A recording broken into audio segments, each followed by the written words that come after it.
Good evening, everybody. It's Coach Brian from Without Limits Coaching here in Wilmington, North Carolina. It's been a while since I made a video. I just got off work, and I got a new toy. I got a new little tripod, so I've been kind of using it. You can like wrap it around things, and anyway. But this is still my standard setting for right now. I've been a little slack on making videos. I'm still will continue to say that I'm going to be making some strength training videos. I'm going to be talking training, life. Race reports. I'm going to do Boulder, and I'm going to do my review of the Fat Ass 50K in Georgia, and just kind of talk about some of the training that I've been going through getting ready for my first 50 miler. So with that said, kind of leads me into where I am at with my training right now. I just finished one of my longer weekends. Got in 73 miles for the week, and I got 56 of that in on Saturday and Sunday. So it was a big weekend. One of the longest weeks I've ever run. Usually about that 60-mile mark in the past, I start to fall apart. IT band issues, hip issues, knees, feet, all that. So I think the build was done properly this time instead of just throwing a marathon plan together. I have a great coach that also coaches for Without Limits, Coach Sammy, and she has built me properly. We've also incorporated a lot of strength training, just balance, stability, and leg strength, which I've always neglected in the past. So anyway, with that said, something that has been popping up, and it's been only after my long run, and I'm going to have to adjust the camera a little bit. We're going to kind of come down here. On my inner part, one more time, on the inner part of my foot here, this is, obviously you've heard of plantar fasciitis if you're a runner or an athlete. And that's that fascia tendon that runs down the bottom of the feet and causes a lot of people problems. We'll get to that in a second. So, something that I have, I've been watching, I've never really had it. It's had small bouts of it over the years. Never really had a whole lot of it. Let me just quickly apologize for the fact that you can't see my face, or see me talking. So, but with that said, I started developing it right on the inside, like right in this spot right here. I started getting some pretty bad pain, and it was only after my really long runs. I tried rolling with a lacrosse ball. I tried rolling with my rolling pin, which you can see in one of my earlier videos. I tried doing a lot of calf stretching, a lot of calf rolling out, and it would get better, but after every one of my long runs, let's say 18 miles or more, it would just start to hurt. And not necessarily when I was running, but after. And it would be like when I'd be sitting on the couch after a run, it just felt like it would just tighten up and it would be painful to walk around. So, self-diagnosed, just a case of plantar fasciitis. So, with that said, I tried to do a lot of my own remedies, which this will be posted on YouTube, under Coach Brian. And if you're watching it, please subscribe, thumbs up.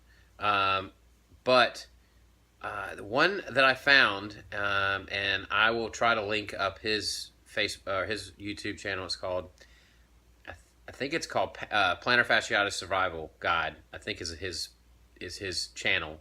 And he said he had battled it for years, and he basically just devoted this whole channel to helping people get rid of it. One technique that I have actually had, but more on my IT band, not on my feet, is, and let me really, really preface this. I'm not a doctor. I'm not a massage therapist. I'm not a physical therapist. I'm not a chiropractor. I am an athlete that does a lot of long-distance endurance stuff. I am a USAT certified coach, a USATF certified coach, a US cycling certified coach, and a US swim certified coach.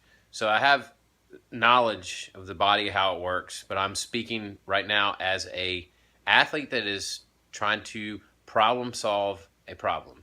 If this would continue for me, I would go see a professional. So, I'm not trying to diagnose you. I'm just talking you through something that worked for me.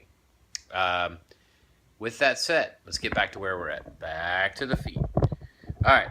So, if you've ever had a technique called Grafton technique, which is basically scraping of the muscle or the tendon, um, and I'm trying to get this organized again, guys. Sorry. Basically, they go up and down on the fiber.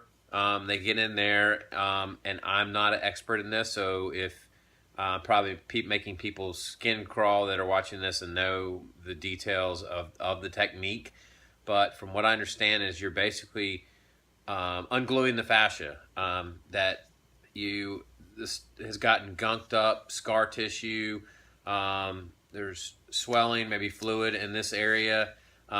So I'm not going to continue to ramble on. This is just the technique. So they take a tool, it's a metal tool usually, and they would scrape the muscles. So they just start off warming it up, and then they kind of just get in there and they find a spot. They dig a little bit deeper. The more pressure, the more nasty the adhesions are.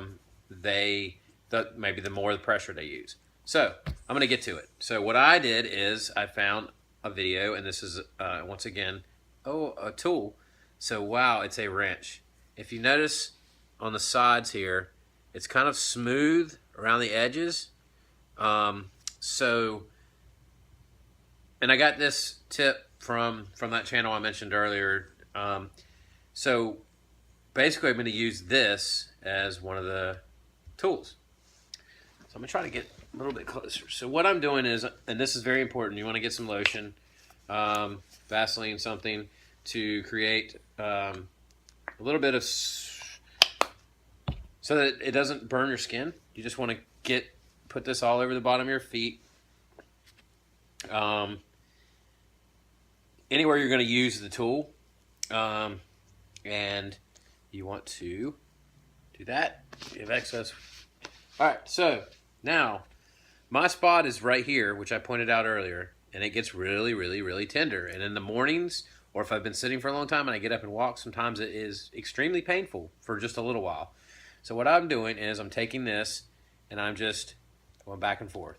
Not a lot of pressure. I'm trying to get warmed up. I'm going to start kind of just on the whole bottom of the foot. I'm just putting a little bit of pressure. I kind of have it tilted at maybe like a 20 to 30 degree angle, and I'm just up and down on the foot. If you have a lot of tightness, tenderness, soreness, maybe feels gravelly or something like that, for lack of a better term, you're going to want to spend a little bit of time here. I'm going to say also, you don't need to do this for more than 15 minutes, and that's if your foot is really banged up and really, really hurting. You do not need to sit here for hours and dig around in your foot. It's going to do more damage than good. What you're trying to do is just, like right there, I can feel there's a spot right there. It feels like I'm running over like a gravelly road. It just feels really junky and gritty.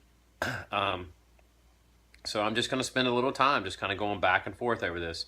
And I can already feel some of that grit is breaking up. So I'm going to use a little bit more pressure, and I can really feel that. Doesn't hurt, but it doesn't feel really good. So now I'm going to kind of go away from that spot, let it rest for a little bit. Now I'm kind of digging in towards the heel. I'm going to really get in that one spot I was talking about that was kind of aggravated. And then I'm going to just do the whole foot, just kind of using a little bit of pressure, just going over the whole foot. And I did this for the first time yesterday. I did 32 miles on Sunday, and my foot was hurting last night. All day long at work yesterday, when I'd get out of my car, it would hurt. It would hurt for a while. So that's what made me try to figure something out. I came home and I did this for about 15 minutes last night. Spent 15 minutes doing this. This morning when I hit the ground, and I kid you not, it was the first morning after a long run in a very long time where I didn't hobble to the kitchen to get my coffee. I could feel it. It was there. But for the most part, it was 90% better. And then throughout the day today, I kept expecting it to start hurting when I'd get out of the car. And it didn't. It just didn't. So with that said, I'm going to continue to do this a little bit, and I'm going to just, as I said, just spend a little time. I am not using a lot of pressure. If you can take a little bit more pressure, that's up to you. That's kind of going to be a personal thing. I'm going all the way up into where the metatarsal are, and just kind of, sometimes I get a little bout with Morton aroma. So I'm just kind of digging around in there, and it's the craziest feeling when you're done doing this for a while. Your foot will feel warm. Like last night after I did this, I was laying here for about 10 or 15 minutes after I had done this. My foot just felt warm. So I guess part of this is probably just creating blood flow to that area, but that gravelly part that I was running over earlier doesn't feel nearly as gravelly as it did, or gritty, or I don't know, just gunked up. So I'm going to continue to do this a little bit longer, but you guys don't need to sit here and watch me do this. But, be careful, be smart. But hey, if it's hurting and you can't go to the doctor or the PT person, 3 to 4 days a week, and you just, it hasn't gotten super, super bad, why not give this a shot? I mean, just give it a shot. I mean, as I said, I'm just rubbing a wrench up and down on my foot with a little bit of pressure, a little bit of lotion, and just basically kind of massaging my foot with this. And it feels good. It feels good. It doesn't feel super, super good when you're doing it, but and obviously the more tender the fascia is and that tendon is, the more inflamed it is, the more it's going to hurt. One cool thing is if you want to put your foot kind of up on something and really get in there and dig around, you can really get some pressure. Now, with this being said, just be smart. Don't overdo this. There's no need to do that. And this is not going to take the place of stretching and massage, but I'm just trying to do a little bit of self-care so that I can continue to do the sport I love to do, which is run, swim, bike, strength train, all that fun stuff. So we'll get back up to my ugly mug. So with that said, that's just a little tip. I know this video is a little longer than I was planning on it, but hey, if you got Plantar, maybe you got some time to look fast forward to the actual scraping part. So I hope everybody has a great night. Subscribe, share. If you got somebody that's battling this thing, tell them to give it a shot. Look for more videos soon. Thanks.